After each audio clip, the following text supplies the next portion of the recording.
में वर्णित कथा के अनुसार पौराणिक काल में किसी वन में एक भील रहता था जिसका नाम गुरुद्रुह था।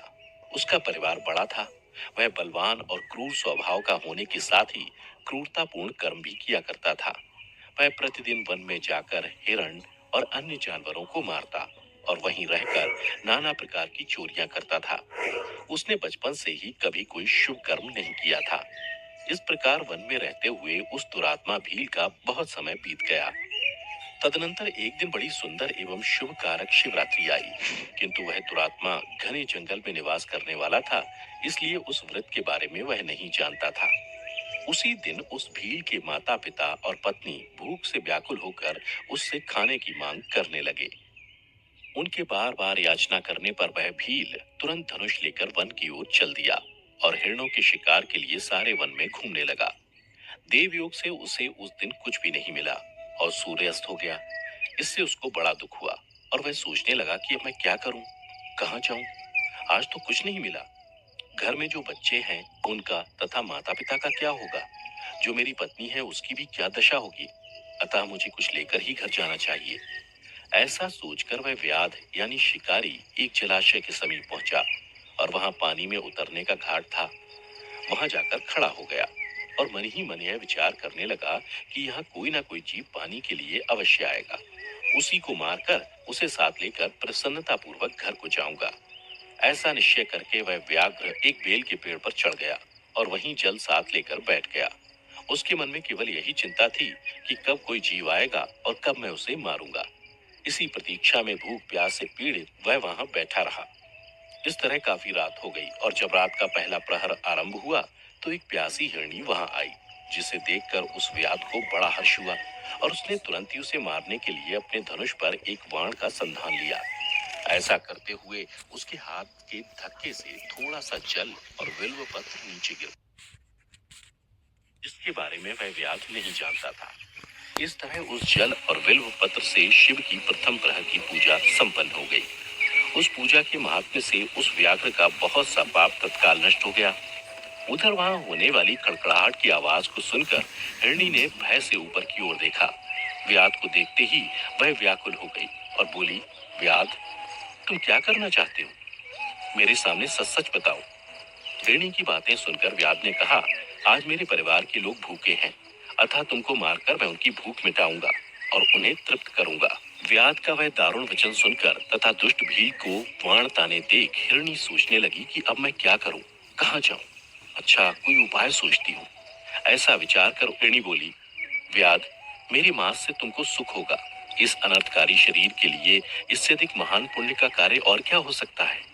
उपकार करने वाले प्राणी को इस लोक में जो पुण्य होता है उसका 100 वर्षों में भी वर्णन नहीं किया जा सकता। परंतु इस समय मेरे सब बच्चे मेरे आश्रम में ही हैं। मैं उन्हें अपनी बहन को अथवा स्वामी को सौंप कर लौटाऊंगी। व्याध, तुम मेरी इस बात को मिथ्या न समझो। मैं फिर तुम्हारे पास लौट आऊंगी, क्योंकि सत्य से ही धरती टिकी हुई है, सत्य से ही समुद्र अपनी मर्यादा में स्थित है और सत्य से ही निर्झरों से जल की धाराएं गिरती रहती हैं। सत्य में ही सब कुछ स्थित है। हिरणी के ऐसा कहने पर जब व्याध ने उसकी बात नहीं मानी, तब उसने अत्यंत विस्मित एवं भयभीत हो हिरणी बोली, व्याध, सुनो, मैं तुम्हारे सामने ऐसी शपथ खाती हूँ जिससे पर जाने पर मैं अवश्य तुम्हारे पास लौट आऊंगी। ब्राह्मण यदि वेद बेचे और तीनों काल संध्या वंदन ना करे तो उसे जो पाप लगता है, पति की आज्ञा का उल्लंघन करके स्वेच्छा अनुसार कार्य करने वाली स्त्रियों को जिस पाप की प्राप्ति होती है, किए हुए उपकार को ना मानने वाले, भगवान शंकर से विमुख रहने वाले तथा विश्वासघात और छल करने वाले लोगों को जो पाप लगता है, उसी पाप से मैं भी लिप्त हो जाऊं यदि लौट कर ना आऊं। इस तरह अनेक शपथ खाकर जब हिरणी चुपचाप खड़ी हो गई, तब उस व्याध ने उस पर विश्वास करके कहा, अच्छा, अब तुम अपने घर को जाओ। जब वह हिरणी बड़े हर्ष के साथ पानी पीकर अपने आश्रम मंडल में गई, इतने में ही रात का वह पहला प्रहर व्याध के जागते जागते ही बीत गया। तब उस हिरणी की बहन दूसरी हिरणी, जिसका पहली ने स्मरण किया था, उसी की राह देखती हुई जल पीने के लिए वहां आ गई। उसे देखकर भील ने स्वयं बाण को तरकश से खींचा। ऐसा करते समय पुनः पहले की भांति भगवान शिव के ऊपर जल और बिल्व पत्र गिरे। उसके द्वारा महात्मा शंभू की दूसरे प्रहर की पूजा संपन्न हो गई। यद्यपि वह प्रसंगवश ही हुई थी, तो भी व्याध के लिए सुखदायिनी हो गई। हिरणी ने उसे बाण खींचते देख पूछा, वनेचर, यह क्या करते हो?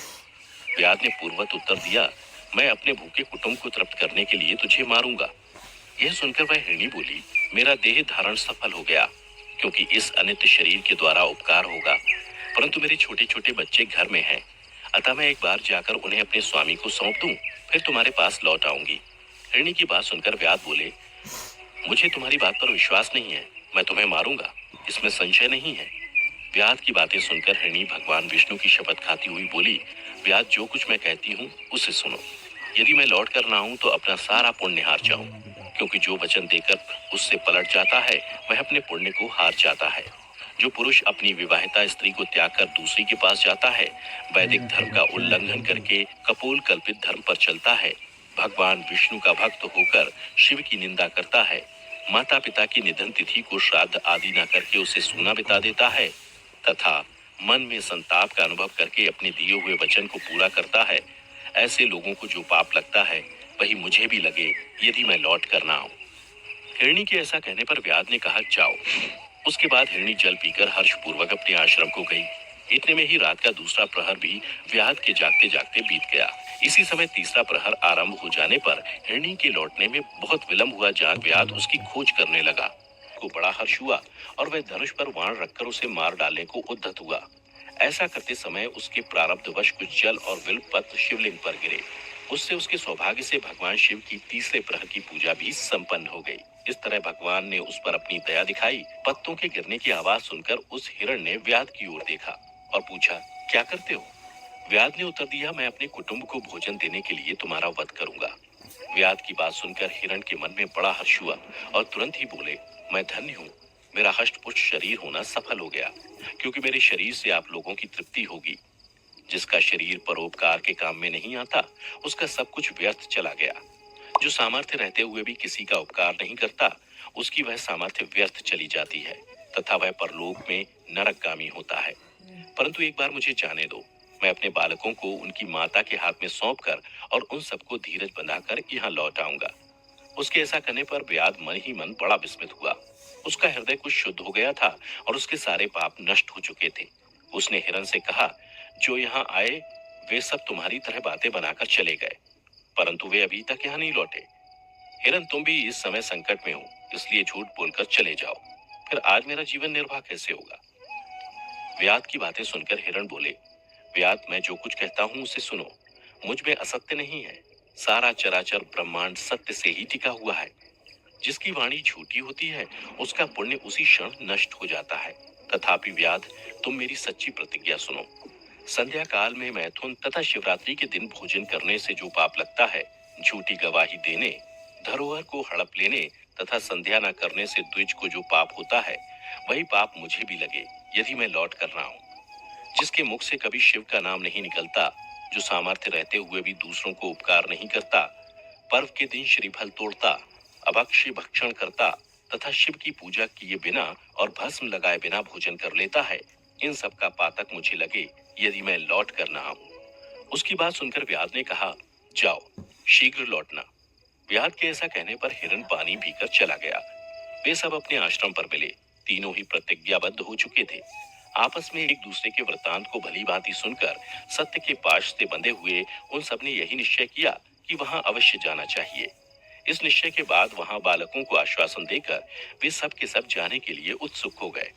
उस समय जेठी हिरणी ने अपने स्वामी से कहा, स्वामिन, आपके बिना यहाँ बालक कैसे रहेंगे?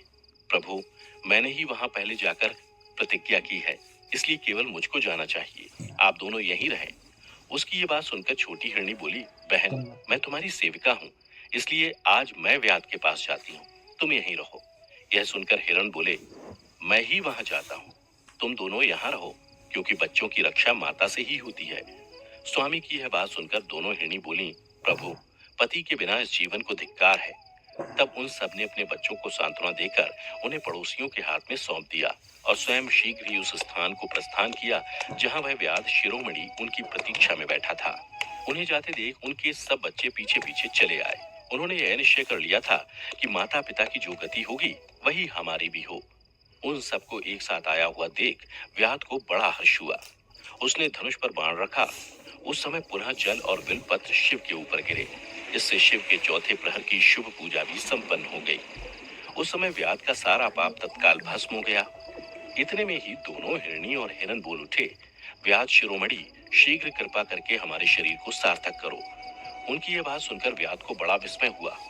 शिव पूजा के प्रभाव से उसको दुर्लभ ज्ञान प्राप्त हो गया।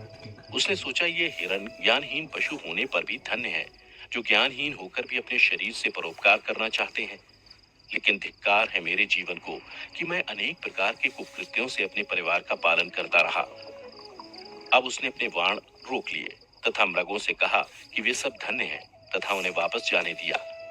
उसके ऐसा करने पर भगवान शंकर ने प्रसन्न होकर तत्काल उसे अपने दिव्य स्वरूप का दर्शन करवाया तथा उसे सुख समृद्धि का वरदान देकर गुह नाम प्रदान किया। मित्रों, यही वह गुह था जिसके साथ भगवान श्री राम ने मित्रता की थी। मित्रों, महाशिवरात्रि की ये कथा यहीं समाप्त होती है। अगर आपको पसंद आई हो तो इसे ज्यादा से ज्यादा लाइक करें और शेयर करें। साथ ही ऐसी पौराणिक